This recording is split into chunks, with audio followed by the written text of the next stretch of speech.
আফাহাসিবতুম আন্নামা খলাকনাকুম আবাসা। আল্লাহ রাব্বুল আলামিন দেখে বলেন, ও দুনিয়ার মানুষ, তোমরা কি মনে করেছো আমি আল্লাহ তোমাদেরকে অনর্থক বানাইলাম? কি বলেন? আল্লাহ কি অনর্থক বানাইছে? কেন বানাইলেন? মহান আল্লাহ রাব্বুল আলামিন অপর এক আয়াতের মধ্যে বলেন, ওয়ামা খালাকুল জিন্না ওয়াল ইনসা ইল্লা লিয়াবুদুন। আল্লাহ রাব্বুল আলামিন বলেন, আমি মানুষ এবং জিন জাতিকে বানাইছি একমাত্র আমি আল্লাহর ইবাদত করার জন্য। বলেন তো, বুঝে থাকলে বলেন, আপনাকে আমাকে আল্লাহ কেন বানাইছেন? আল্লাহর ইবাদতের জন্য। কিসের জন্য? আল্লাহর ইবাদতের জন্য। আল্লাহ রাব্বুল আলামিন আপনাকে আমাকে এই দুনিয়াতে পাঠাইছে। মুহতারাম, এই দুনিয়াতে থাকাকালীন যদি আমি আল্লাহ পাকের ইবাদত করতে পারি, আল্লাহ পাকের গোলামি করতে পারি, আল্লাহর কদমে সিজদা দিতে পারি, নামাজের সময় নামাজ পড়তে পারি, রোজার সময় রমজানের রোজা রাখতে পারি, হজ যাকাত আমার উপর ফরজ হইলে হজ এবং যাকাত পালন করতে পারি, তাহলে আপনার আমার যে হায়াতের একটা জিন্দেগি আল্লাহ পাক দান করছেন, এই হায়াতের জিন্দেগিতে আপনি আমি সফল হতে পারবো। আর যদি ইবাদত আর বন্দেগি সময় মতো নামাজ রোজা হজ যাকাত যখন আল্লাহ পাকের যেই বিধান আপনার প্রতি আমার প্রতি আছে, ওই বিধান যদি পালন করতে না পারি, তাহলে আপনার আমার যে হায়াতের জিন্দেগি আল্লাহ আমাকে দিয়েছিল, এই হায়াতের জিন্দেগিতে আপনি আমি সফল হতে পারলাম না, নাকাম এবং ব্যর্থ হয়ে। কি বলেন? ঠিক কিনা? এজন্য মুহতারাম, উচিত হইল যতদিন আল্লাহ হায়াতের জিন্দেগিতে আমাকে দিয়েছে, যতদিন আমি এই পৃথিবীতে থাকবো, ততদিন মাওলা পাকের গোলামি করে আল্লাহ আমাদের সকলকে আল্লাহ রাব্বুল আলামিনের গোলামি করে আল্লাহ পাকের ইবাদত আর বندگی করে সময় কাটাইবার তৌফিক দান করেন সকলের আমিন। মুহতারাম হাজিরিন, এই দুনিয়াতে চলা, এই দুনিয়াতে থাকা আপনার আমার জন্য আল্লাহ তাআলা সীমিত সময়ের একটা হায়াত দিয়ে পাঠাইছেন। সীমিত সময়ই থাকবো, লম্বা নাম ইচ্ছা করলেই থাকতে পারবো না। কি বলে? থাকতে পারবো? তো যতদিন এই পৃথিবীতে থাকবো ততদিন আল্লাহ পাকের গোলামি করব।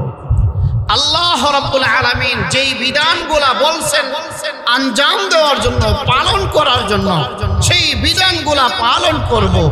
যেই বিধান থেকে আল্লাহ তাআলা নিষেধ করেছেন, যেই কাজ কর্ম থেকে আল্লাহ বিরত থাকার কথা বলেছেন, সেই কাজ কর্ম থেকে বিরত থাকবো। যদি আল্লাহ পাকের ভালো নিলেও বিধানগুলা করতে পারি, আল্লাহ পাক যেই বিষয়গুলা থেকে নিষেধ করেছে ওই বিষয়গুলা থেকে বিরত থাকতে পারি, তাহলে আপনি আমি সফল কাম। আল্লাহ তাআলা আপনাকে আমাকে যে হায়াতের এই জিন্দেগি দিয়ে পাঠাইছে, এই হায়াতের জিন্দেগিতে আমি কামিয়াব। ঠিক কিনা? এই জন্য মুহতারাম, আপনার আমার উচিত হইল বেশি থেকে বেশি আল্লাহ পাকের ইবাদত করা, বেশি থেকে বেশি আল্লাহ পাকের বندگی করা। এই জন্য যে যেই হালাতে আছে, যে যেই হালাতে আছে, সর্বোপরি সেই হালাতে আল্লাহ পাকের গোলামি করা। আমি এখন যৌবন অবস্থায় আছি, যৌবন অবস্থায় আল্লাহ পাকের গোলামি করতে হবে, আল্লাহ পাকের ইবাদত করতে হবে। আমি এখন বৃদ্ধ অবস্থায় আছি, বৃদ্ধ অবস্থায় আমি আল্লাহ পাকের গোলামি করতে হবে, আল্লাহ পাকের ইবাদত বندگিতে সময় কাটাতে হবে। আমি এখন সুস্থ আছি, এই সুস্থ সময়ে আল্লাহ পাকের ইবাদত করতে হবে। আমি এখন গরিবের হালাতে আছি, দরিদ্র অবস্থায় গরিবী হালাতে আল্লাহ পাকের ইবাদত করতে হবে। প্রতিটা মানুষ তার সামর্থ্য অনুযায়ী আল্লাহ পাকের ইবাদত আর বندگی করবে। হাদিস শরীফে আসছে, আল্লাহ রাসূল সাল্লাল্লাহু আলাইহি ওয়াসাল্লাম এক হাদিসের মধ্যে নসিহত করেছেন। আল্লাহ রাসূল সাল্লাল্লাহু আলাইহি ওয়াসাল্লাম উম্মতদেরকে নসিহত করতে গিয়ে আল্লাহ রাসূল বলেন, ইগতানিম খামসান ক্বাবলা খামস, হে আমার উম্মতের দল, তোমরা পাঁচটা জিনিসকে অপর পাঁচটা জিনিস থেকে গনিমত মনে করো। প্রত্যেকটা মানুষের জিন্দেগিতে পাঁচটা হালাত আসে পজিটিভ, পাঁচটা হালাত আসে নেগেটিভ। পজিটিভ সময়টাকে আল্লাহ রাসূল কাজে লাগাইতে বলছেন, ইবাদতে কাটাইতে বলছেন। নেগেটিভ সময়টা আসার আগে আল্লাহ রাসূল এক নম্বরে বলেন শাবাবাকা ক্বাবলা হারামিক।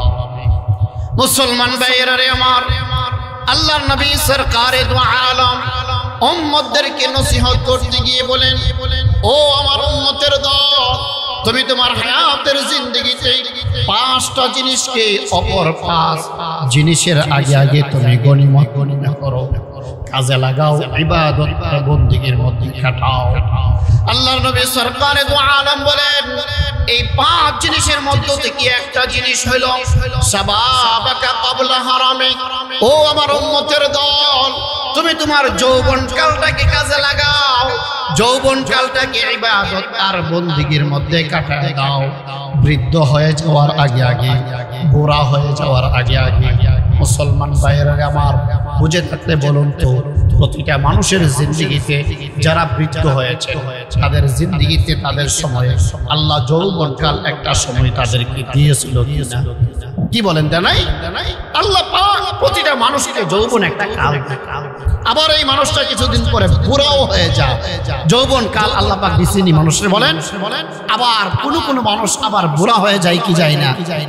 আল্লাহর নবী সরকারে দু আলম বলেন, ও আমার উম্মতের দল, তুমি তোমার হায়াতের জিন্দেগির মধ্যে যৌবন কালটাকে ইবাদত আর বন্দেগীর মধ্যে কাটাও।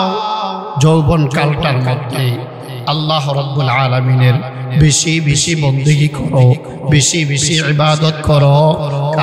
কারণ কি? বুড়া হয়ে গেলে আর ইবাদত ইচ্ছা করলেও করা যায় না। কি বলেন? করা যায় না? আরে এখন সুস্থ আছেন, সবল আছেন, যৌবন কাল এখন আপনার গায়ে শক্তি আছে, কিন্তু বুড়া যদি হয়ে যান, বুড়া হয়ে গেলে ইচ্ছা করলে কি ইবাদত আর করা যাবে? বলেন, বুড়া হয়ে গেলে ইচ্ছা করলে কি আর ইবাদত করা যাবে না? এই জন্য রাসূল বলেন, হে আমার উম্মতের দল, তুমি তোমার যৌবন কালটারে কাজে লাগাও, যৌবন কালটাকে ইবাদত আর বন্দেগীর মধ্যে কাটাও বুড়া হয়ে যাওয়ার আগে। কারণ বুড়া হয়ে গেলে তুমি আর কি করতে পারবা না? ইবাদত করতে পারবা না, কষ্ট হয়ে যাবে। কি বলেন? এখন যৌবন কাল আছে, গায়ে শক্তি আছে, ইচ্ছা করলেই কিন্তু তেলাওয়াত করা যায় সারাদিন, ইচ্ছা করলেই কিন্তু নফল নামাজ বৃষ্টি পড়া যায়।